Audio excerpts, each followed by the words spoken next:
Hola a todos y todas. Vamos a seguir con el vídeo de creación de array y vamos a ver otras funciones para terminar con las funciones directamente de NumPy, que serían las funciones zeros, one y empty. Zeros, one y empty tienen todos los mismos argumentos. Un primer argumento que es shape, que es una tupla o lista con las dimensiones, y de type, el tipo de elementos. Ceros, crear un array lleno de ceros. Ones, crear un array lleno de unos. Y empty, crear un array vacío, ¿vale? Es ligeramente más eficiente que one y ceros porque no inicializa valores. Por ejemplo, podemos crear un array de un valor determinado llamando en NumPy empty y después llamando al método fill del propio array, ¿vale? Y esto, como digo, es ligeramente más eficiente que crear un array con valores aleatorios o cualquier otro tipo de valor y llenarlo con fill. Bien, vamos por ejemplo a crear un array unidimensional de unos con 10 elementos. Para ello simplemente llamaríamos a NumPy one 10, vamos a imprimir el array y vamos a imprimir el tipo. Fijaros que si no especifico tipo, automáticamente me genera tipo decimal float 64. Si quisiera hacer, por ejemplo, un array de entero de 16 bits de 3 filas por 7 columnas llenos de 1, pues haría simplemente array igual numpy ones. El primer argumento sería las dimensiones, 3 filas, 7 columnas, y el segundo argumento de type sería el tipo. El tipo va a ser numpy int 16 para que sean enteros de 16 bits. Vamos a imprimir el array y vamos a imprimir el tipo. ¿Vale? Un array de 3 filas, 7 columnas, lleno de 1, y en este caso serían números enteros de 16 bits. Por ejemplo, vamos a hacer un array de tipo entero de 8 bits, de 2 filas, 14 columnas, llenos de 0.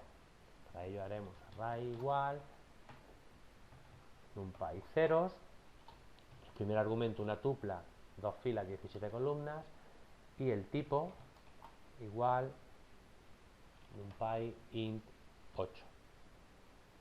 Vamos a imprimir el array resultante y su tipo, para que veamos que el tipo es entero 18, de 8 bits. Bien, vamos a crear un array ahora de 3 dimensiones. Cuando especificamos dimensiones, siempre la última dimensión, o sea, la dimensión, el primer número de la tupla va a ser la última dimensión. Por lo tanto, si generamos un array de 2, 3, 6, vamos a generar un array de profundidad 2, de 3 filas y 6 columnas, ¿vale? Siempre el último elemento del array serían las columnas. Y vamos a rellenarlo de 0 y vamos a imprimirlo. Array igual numpy ceros, vamos a especificar 2, 3, 6, vamos a imprimir el array y a imprimir sus dimensiones. Recordad, las dimensiones se imprimen con el método shape. Aquí tenemos el array, podemos ver que tiene profundidad 2, serían 2 tablas, y cada una de ellas de 3 filas con 6 columnas. 3 filas con 6 columnas. Esto es un array de 3 dimensiones. Un ejemplo de datos de array de 3 dimensiones podría ser una imagen JPG, ¿vale? En el que cada imagen, o sea, en el que la imagen sería una serie de filas y una serie de columnas, y la profundidad sería pues canal, una tabla para rojo, otro para verde y otro para azul. Un array de 4 dimensiones podría ser una serie temporal de imágenes, varias imágenes, en el que cada una de las imágenes sería un array de 3 dimensiones y la cuarta dimensión sería el número de imágenes. Bien, por último vamos a crear un array de 20 elementos de tipo entero de 8 bits con valores de 25, pero lo vamos a hacer para optimizar un poquito el funcionamiento mediante numpy empty. Primero creamos un array vacío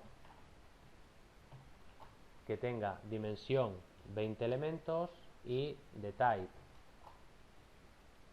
numpy int 8, y ahora lo vamos a llenar con el método fill con el valor 25. Vamos a imprimirlo y vamos a imprimir el tipo. Esto lo podríamos haber hecho en vez de con empty, con ones o con ceros, exactamente igual, pero como digo, al utilizar empty es ligeramente más eficiente porque no inicializa los valores. Vamos a ver ahora un módulo muy interesante que sería el módulo random. El módulo random se incluye dentro de NumPy y tiene varias funciones para generar números y secuencias aleatorias. Esto puede ser bastante interesante pues para generar valores de muestreo aleatorios, realizar simulaciones tipo Monte Carlo, etcétera. La primera función que vamos a ver es random, y random lo que genera es un array aleatorio en el intervalo con números aleatorios en el intervalo de 0 y 1, ¿vale? En este caso solo tiene un argumento que sería size, que sería una lista o tupla con las dimensiones del array. Si queremos generar números aleatorios en un intervalo dado, por ejemplo a y b, podemos utilizar esta fórmula b menos a por numpy random random y el tamaño del array que queramos generar más a. Esto sería directamente una operación que se llama broadcasting. El broadcasting es que los arrays de NumPy me permiten realmente hacer operaciones directamente con ellos. Lo veremos más adelante, pero bueno. Si quiero generar un array de 5×5 con valores aleatorios entre 0 y 1, pues simplemente haría array igual, NumPy random, el módulo, random, la función y el tamaño 5×5 y vamos a imprimirlo y vamos a imprimir su número de elementos. Bien, aquí fijaros que he puesto un código al principio que sería NumPy random seed. Esto es la semilla. Sabéis que en informática no existen los números aleatorios, ¿vale? Son algoritmos de aleatorización que utilizan una semilla. Normalmente la semilla suele ser la hora del sistema en nanosegundos para que sea diferente en cada vez que se utiliza. Y si nosotros cambiamos con el método seed la semilla, siempre vamos a generar la misma secuencia. Fijaros, hemos generado esta secuencia y si volvemos a ejecutar obtenemos exactamente la misma. A veces cuando utilizo el módulo random en clase me gusta poner una semilla para que siempre nos salga a todos y todas lo mismo. Bien, vamos a crear un array unidimensional decimal con 20 valores aleatorios entre 2 y 12. Pues esto sigue simplemente array va a ser igual y vamos a hacer 12 menos 2 por numpy random random 20 valores entre 0 y 1 y más 2 string array y vamos a imprimir las dimensiones con shape. Fijaros, me ha generado un array entre 2 y 12. El 2 sí podría generármelo, ¿vale? Pero el 12.0 no. Si lo que queremos generar es números aleatorios enteros, pues podemos utilizar la función numpy random ranint, ¿vale? Ranint tiene pues tres argumentos, low, high y size. Low sería extremo inferior del intervalo, high extremo superior que no está incluido y size sería las dimensiones del array. En este caso no hay detalles porque se supone que son números enteros. Bien, vamos a generar un array con 5 números aleatorios enteros entre 0 y 10. Para ello simplemente haremos array numpy random int 0, 10 y 15 valores. Vamos a imprimir el array y vamos a imprimir el número de elementos. Fijaros, se genera el 0, el 9, pero no se genera el 10 porque no estaría incluido en el intervalo. Bien, vamos a hacer un array ahora que simule 10.000 tiradas de un dado de 6 caras. Fijaros lo fácil que sería con numpy random. Sería pues esas tiradas numpy random int de 1 a 7 porque tenemos 6 caras y simplemente 10.000 tiradas. Vamos a dejar el código inferior. Fijaros que el código inferior simplemente imprime algo tomando el array, ¿vale? Realmente lo que hace es traer los valores y calcular el porcentaje de aparición de cada uno de esos valores. Es simplemente lo único que podéis no entender de este código de aquí sería el extract, que sería una función de NumPy. Todo lo demás es puro Python. Fijaros, pues 10.000 valores y tenemos que cada uno de cada aparición, cada tirada de dado, pues tiene un 16,8,7%, ¿vale? De aparición. Si modifico el número de tiradas y le pongo menos tiradas, fijaros, los porcentajes van cambiando. Si modifico el número de tiradas y le meto, por ejemplo, 1.000.000 de tiradas, le he puesto 1.000.000 de tiradas, fijaros, los porcentajes pues ya se asemejan mucho a los porcentajes de las probabilidades reales de cada aparición del dado, ¿vale? Esto sería, por ejemplo, una simulación Monte Carlo. Bien, Si random y randin me generan números aleatorios en el que cada número del intervalo tiene la misma probabilidad de ocurrencia, random randn me genera números aleatorios pero con una distribución normal. Esto es, no todos los números de ese intervalo van a tener, o sea, no todos los números tienen la misma probabilidad. Random randn me genera una distribución, números aleatorios dentro de una distribución normal de media 0 y desviación típica 1. ¿Qué quiere decir? Valores en torno a 0 serán mucho más frecuentes que valores que se separan del 0, ¿vale? La única cosa de RANN es que las dimensiones no se establecen como una tupla, sino directamente como parámetros, ¿vale? Si queremos generar 3 dimensiones, tendremos que ponerle 3 parámetros, ¿vale? Y si queremos generar, si quiero una distribución normal que no tenga media 0 y desviación típica 1, simplemente puedo generar la distribución, multiplicar por la desviación típica y sumarle la media. Vamos a hacer este ejemplo de aquí abajo, en el que vamos a generar 5000 valores de dos maneras. Primero vamos a generar un primer array con 5000 valores con una media de 50 y desviación típica de 10. Para ello voy a crear mi valor mu, que va a ser la media, va a ser 50, mi valor sigma, que va a ser la desviación típica, que va a ser de 10, y voy a generar el array 1 como numpy random randn 5000. Esto me genera 5000 valores de media 0 y desviación típica 1. Voy a multiplicarlo por la desviación típica y voy a sumarle la media. Con esto tengo una distribución de 5000 valores de media mu y de desviación típica sigma, 50 y 10 respectivamente. Y voy a hacer ahora otro array en el que voy a generar 5000 valores decimales aleatorios entre 20 y 80. Para ello voy a utilizar lo que hemos visto antes, 80 menos 20, lo voy a multiplicar por numpy random 5000 valores entre 0 y 1 y voy a sumarle 20.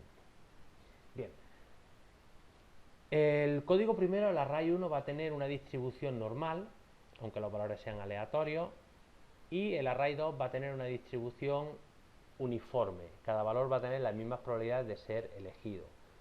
El código que tenemos a continuación lo que va a hacer es va a generar los histogramas para mi array 1 y para mi array 2 para que veamos la diferencia.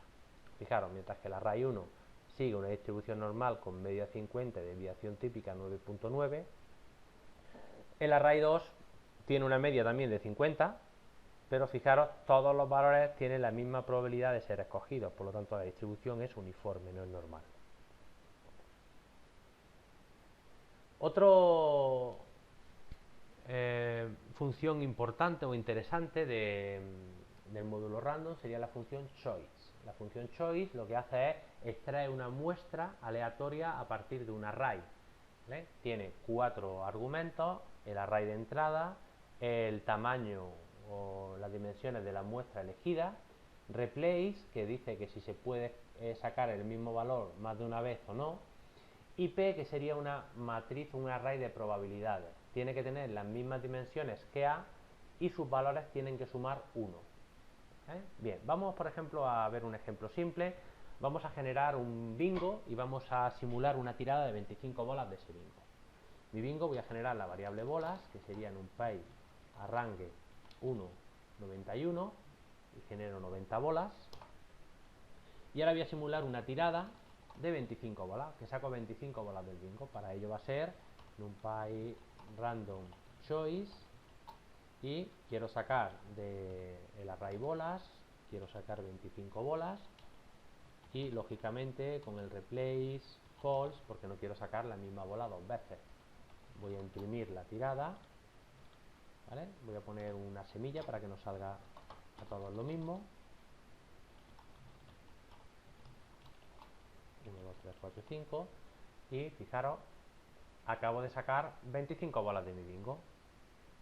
Vamos a hacer una cosa un poquito más complicada. Vamos a simular un dado cargado. Vamos a insertar una celda nueva y vamos a crear mi variable dado con 6 caras, arranque de 1 a 7. Y ahora vamos a simular que ese dado está cargado. Quiere decir que la probabilidad de que salga el 6, por ejemplo, va a ser un poquito más alta. Normalmente la probabilidad de que salga un número será un sexto. Vamos a poner una probabilidad de un cuarto, ¿vale? Por ello, vamos a hacer una probabilidad 6, de que salga el 6 va a ser igual a un cuarto. Y ahora tendríamos que calcular el resto de las probabilidades, ¿vale? El resto de las probabilidades, el resto pues será 1, que sería la suma de las probabilidades, menos la probabilidad de que salga el 6, que sería de un cuarto. Esto sería el resto de las probabilidades y ese resto de las probabilidades tendremos que dividirlo entre las 5 caras restantes, ¿vale? ¿Okay? Y ahora simplemente vamos a generar el array P, vamos a generar un numpy empty. Y fijaros, para asegurarme que tiene las mismas dimensiones que dado, podría decirle que numpy empty 6, o automáticamente puedo coger las dimensiones de dado, ¿vale? Vamos a llenar el P con las probabilidades del resto y vamos a especificar que el elemento número 6, ¿vale? Que sería el elemento número 5, que sería el número 6, la probabilidad va a ser igual que prop 6, ¿vale? Vamos a imprimir, en este caso, el P, y vamos a imprimir también la suma de las probabilidades, ya lo veremos más adelante, pero se puede hacer con P sum. Fijaros, aquí tenemos las probabilidades de cada tirada del 1, del 2, del 3, del 4, del 5 son de 0,15, mientras que la del 6 es de 0,25. Acabamos de generar un dado cargado. Pues vamos ahora a ver, vamos a simular que tiramos ese dado. Para ello vamos a utilizar el código anterior que teníamos aquí, este de aquí, y vamos a pegarlo aquí, y lo que vamos a hacer ahora, vamos a simular pues 10.000 tiradas de ese dado, ¿vale? Para ello vamos a utilizar NumPy random choice, ¿vale? Queremos sacar de la variable dado, queremos sacar 10.000 tiradas, 10.000 números. Lógicamente el replace tiene que ser igual a true, si no, no me va a dejar, y las probabilidades van a ser mi array P. Vamos a ejecutar el código y fijaros que salga el 6, pues lógicamente tiene una probabilidad muchísimo mayor, ¿vale? Podríamos simular tiradas con ese dado y sabríamos que el 6, aunque la predicción va a ser aleatoria, pero tiene mucha más probabilidad, una probabilidad mucho más alta que salir que los demás números, ¿vale? Con todos estos módulos, con todas estas funciones del módulo random, podemos generar muestras aleatorias con probabilidades condicionadas, con distribuciones normales, distribuciones uniformes, etcétera. Como digo, es un módulo muy potente para hacer simulaciones, simular datos y crear, por ejemplo, experimentos de tipo Monte Carlo. Bien, por último vamos a ver la creación de array a partir de otros arrays. Esto lo veremos también más detenidamente más adelante, pero tenemos que saber varias cosas. Si asignamos el mismo array a dos variables, se va a compartir memoria. Las operaciones de slicing comparten memoria. Las operaciones de indexing no comparten memoria. Las operaciones aritméticas no comparten memoria. La función numpyView crea una vista y comparte memoria. Y la función numpyCopy no comparte memoria. Vamos a ver un poquito esto que he dicho, ¿vale? Aunque no os preocupéis, que esto, el índice, el indexing, slicing y demás, lo veremos mucho más en profundidad más adelante. Ahora lo que me interesa es que son maneras de crear un array, pero tenemos que tener cuidado porque algunas de estas funciones comparten memoria. Por ejemplo, vamos a crear un array con 10 valores consecutivos del 0 al 9. Esto ya sabemos hacerlo, sería array, numpy arrange, 10 valores del 0 al 9. Vamos a crear un segundo array asignándole otra variable al primer array, por ejemplo, array 2 igual a array. Y vamos a imprimir ambos arrays. Print array 2. Vamos ahora a modificar un valor del primer array. ¿Cómo se accede a los elementos de un array? Lo veremos más, como digo, en otros cuadernos, pero bueno, por ejemplo, vamos a modificar el elemento del primer índice, o sea, el elemento 0 del array, lo vamos a modificar por 99. Y vamos ahora a imprimir ambos arrays, print array y print array 2. Fijaros, aunque hemos modificado el elemento D en el array 2 solamente, fijaros que ese elemento se ha modificado en ambos arrays. Esto es porque al asignar una variable, un nombre a otro array, estos son los famosos nombres de Python, lo que hacemos es asignarle una segunda etiqueta al mismo objeto, pero el objeto es el array creado, por lo tanto si lo modificamos, estamos modificando el objeto, por lo tanto los nombres que apuntan al objeto no tienen nada que ver y si modificamos, pues lógicamente array2 y array2 son exactamente lo mismo.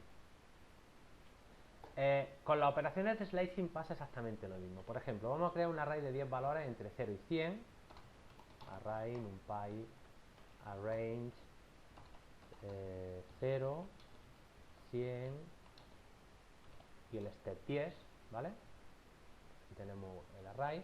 Un segundo array con los 4 últimos valores del primer array, ¿vale? Pues entonces array 2, como digo, esto lo veremos todas las operaciones de indexing más adelante, pero bueno, aquí sería simplemente array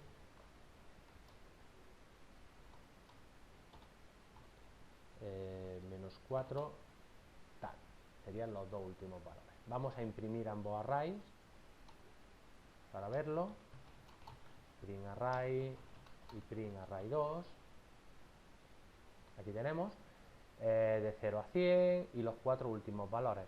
Ahora vamos a modificar la posición 8 del primer array, ¿vale? Por en este caso array 8 igual a 999. Y ahora vamos a imprimir ambos arrays. Vamos a imprimir el array y a imprimir el array 2. Fijaros que he cambiado la posición 8 de este array y se me cambia también este otro array. Aunque sea una operación de slicing, aunque por ejemplo array 2 contenga solamente una parte del array, sigue compartiendo memoria. Por lo tanto, si modificamos un elemento en uno de esos dos arrays, se modifica el objeto en sí, ¿vale? Esto es muy importante porque las operaciones de slicing, que son muy importantes en los arrays, lo veremos un poquito más adelante, comparten memoria. Vamos a ver ahora una operación mediante indexing, ¿vale? Vamos a crear primero un array de 10 valores consecutivos, esto ya lo hemos hecho antes, numpy arrange, 0, 100 con paso de 10. Vamos a crear un array ahora con las posiciones 2, 3, 4 y 5, para esto simplemente vamos a utilizar las posiciones, post, igual, numpy, array, y vamos a meter una lista que sea 2, 3, 4 y 5. Y ahora vamos a crear un segundo array indexando array según post, ¿vale? Por eso array 2 igual a array indexado con post. Y vamos a imprimir ambos arrays, print array y print array 2. Fijaros, el array 2 sería las posiciones 2, 3, 4 y 5. Como digo, no os preocupéis por las operaciones de indexing que las veremos más adelante. Vamos a modificar el tercer valor del primer array, el tercer valor sería el índice 2 igual a 999 y vamos a imprimir de nuevo ambos arrays y fijaros, ahora se modifica el tercer elemento pero no se ha modificado en el segundo array. Esto es porque las operaciones de indexing no comparten memoria, o sea, si obtenemos un array mediante indexado de un primer array, ese array obtenido no comparte memoria. Las operaciones aritméticas tampoco comparten memoria. Por ejemplo, vamos a crear un array de 10 valores entre 0 y 100, de nuevo, array igual, numpy arrange, 0, 100, paso de 10. Las operaciones de broadcasting, como digo, las veremos más adelante, pero bueno, el array 2 va a ser igual que el array más 5. ¿Vale? Le estamos sumando 5 a todos los valores del array, vamos a imprimir ambos arrays y ahora vamos a modificar un valor del primer array y vamos a modificarlo, por ejemplo array 0, el valor 0 va a ser igual a 999 y vamos a volver a imprimir, copiar aquí este código, voy a copiar este código y lo voy a utilizar. Fijaros que ahora tengo un array, tengo otro array que le he sumado 5 a todos los valores, he modificado un valor en el primero y no se ha modificado en el segundo, ¿vale? Las operaciones de broadcasting no comparten memoria como parece lo lógico. Vamos a ver ahora los métodos view y el método copy. Vamos a crear un array de 10 valores consecutivos entre 0 y 100. Esto lo hemos hecho antes. Array igual, numpy arrange de 0 a 100 con paso de 10. Vamos a crear un segundo array con el método view del propio array. Array view. ¿Ok? Y ahora vamos a cambiar las dimensiones del primer array a 2,5. Lo vamos a hacer mediante cambiando la propiedad shape. Veremos otros métodos más efectivos para cambiar las dimensiones, ¿vale? En este caso una tupla de 2,5 y vamos a imprimir ambos arrays. Fijaros, aquí tenemos el primer array al que le hemos cambiado las dimensiones poniendo 2 filas, 5 columnas, y el primer array, o sea, y el segundo array que es simplemente una vista del primero. Vamos a modificar un valor del primer array, ¿vale? En este caso, array, en este caso, como queremos modificar un valor, pues tenemos que decir fila, columna, 0, 0, vamos a hacer 999 y vamos a imprimir ambos arrays. Como digo, no os preocupéis, todas las maneras de acceder a los arrays, a los elementos, índices y slices lo veremos más adelante. Lo que me interesa de aquí, como digo, es saber lo que comparte memoria y lo que no. Fijaros que se ha modificado el primer elemento y se ha modificado también el segundo array, aunque tienen dimensiones diferentes, ¿vale? Eso no importa. Si queremos crear copias de un array, lo mejor es utilizar el método copy, ¿vale? Vamos a hacer exactamente lo mismo, un array de 10 valores, y ahora vamos a crear una copia mediante el método copy. En vez de array view, vamos a utilizar array copy. Vamos a imprimir ambos arrays, aquí los tenemos, y ahora si modificamos un valor en el primer array y los volvemos a imprimir, veremos que no se modifica el segundo array. Esto es porque el método copy me genera una copia del array, mientras que el método view me genera una vista, comparte memoria y no comparte memoria. Bueno, con esto terminamos los principales métodos de creación de arrays. Nos falta el método de creación de array a partir de lectura y escritura de archivos de texto, que lo veremos en el próximo vídeo.